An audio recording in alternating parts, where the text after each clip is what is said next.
देश की सबसे बड़ी पंचायत यानी संसद भवन की सुरक्षा व्यवस्था पर सवाल उठ रहे हैं। दरअसल एक शख्स रेल भवन की तरफ से पेड़ की मदद से संसद की दीवार फांदकर अंदर पहुंच गया।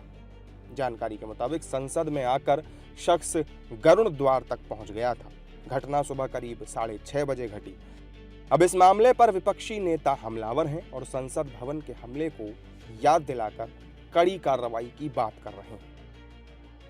पूछताछ पुलिस करे, उसके बाद में खुलासा हो। अगर जब खुलासा हो, अगर कोई वास्तव में कोई मनसरिया या कोई इरादे से आदमी अगर घुसा हुआ है तो खतरनाक बात है। वैसे भी खतरनाक बात है। होम मिनिस्टर के पास कहाँ समय है। और दिल्ली के अंदर किस तरह से लॉ एंड ऑर्डर की स्थिति खराब है, पूरे देश में खराब है, लेकिन उनका काम तो है तोड़ फोड़ करना, पार्टियों में एमएलए एमपी खरीदना, षड्यंत्र करना।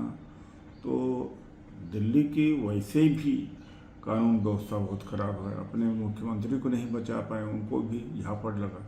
ये गंभीर मसला है और क्योंकि जब 24 घंटे चारों ओर सिक्योरिटी है, उसके बाद भी पेड़ पे चढ़ के दीवार फांद के जाना, ये बहुत ही गंभीर मसला है। इन चीज़ों को और मैं समझता हूँ कि पकड़ने से ज़्यादा महत्वपूर्ण कि चढ़ा कैसे, क्योंकि सिक्योरिटी चारों ओर है, सीसी कैमरे टीवी कैमरे लगे हुए हैं, तो एक पूरी समीक्षा होनी चाहिए। और मैं समझता हूँ कोई आरोप से महत्वपूर्ण चीज़ें हैं, उन चीज़ों को देखना कि इस तरह की चीज़ों की पुनरावृत्ति ना हो, क्योंकि हमने इसका दंश झेला है काफ़ी पहले जिस प्रकार अटैक हुए थे। तो ये अगर कोई सिक्योरिटी ब्रीचेज अगर इस प्रकार के होते हैं तो गंभीर मसला है। और पुनः जिसे कहा जाए, जब मॉक ये होते हैं, सिक्योरिटी की चीज़ें देखी जाती हैं, तो आखिर ये हुआ कैसे। और क्योंकि उसके अगर दीवार पे जाने के पहले भी सिक्योरिटी है, तो एक जिम्मेवारी भी होनी चाहिए और पूरी चीज़ों को पूरा एक बिंदुवार जांच इस पे होनी चाहिए।